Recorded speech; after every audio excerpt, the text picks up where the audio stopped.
শুভ সন্ধ্যা। অবশ্য এখন শুভ সন্ধ্যা নেই বন্ধুরা, এখন একটু রাতও হয়ে গেছে, অনেকটাই রাত হয়েছে, তাও 9টা বাজে। তো আজকে রাত্রে ডিনারে আমি বানাচ্ছি ধোসা, মানে মশলা ধোসা।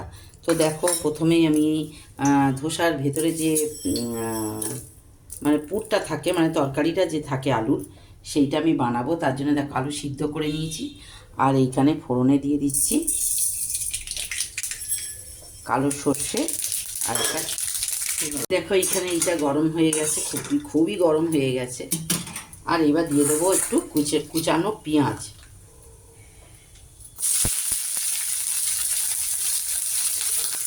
এই পেঁয়াজগুলো একটু হালকা, বেশি ভাজবো না, একটু কাঁচা কাঁচাও থাকবে, আর পুরো লাল হবে না, এটা আগে ভেজে নিই। এবার দিয়ে দেবো কুচানো পেঁয়াজ, কুচানো লঙ্কা, কাঁচা লঙ্কা। নাড়াচাড়া করে নিই। তাও দেখো একটু লাল হয়ে গেছে। পেঁয়াজটা একটু জোরে ছিল, খেয়াল করা হয়নি। আর দিয়ে দেবো কাঁচা টমেটো। দেখো কীরকম হয়েছে। এবার আমি দিয়ে দেবো আলুগুলো।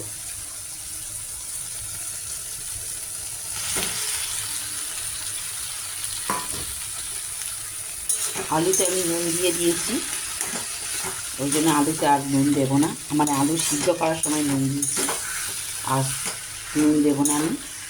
এবার আমি এই পেঁয়াজটা দেওয়ার সময়ও দিয়েছি, তা আমার লাগবে না, লাগলে আমি দেখে নেবো। তো এইটা ভালো করে মিশিয়ে নিই। তো আমার এই তরকারিটা কিরম হয়েছে। এবার আমি এর মধ্যে দিয়ে দেবো এই যে বাদাম, চীনা বাদাম, এগুলো এর মধ্যে দিয়ে দেবো। আর দিয়ে দেবো ধনেপাতা কুচি।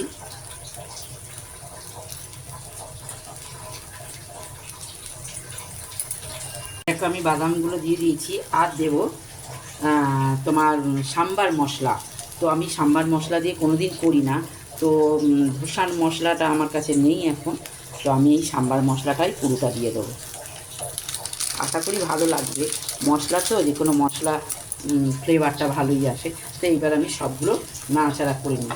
আর তার আগে তোমাদের দেখাচ্ছি এই বাদাম পেস্ট করেছিলাম, এর সামান্য একটু জল দেবো, আর বেশি জল দেবো না, কারণ আলুটা তো সিদ্ধ আছে, আর দেওয়ার লাগবে না। আমার তরকারিটা পুরোটাই হয়ে গেছে, একদম মিহি হয়ে গেছে, সামনে দিয়ে দেখাচ্ছি। আর এইখানে আমি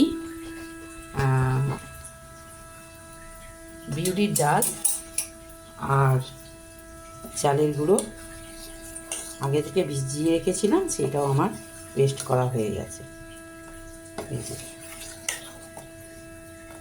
তো চলো এবার আমি দেখাতে থাকি।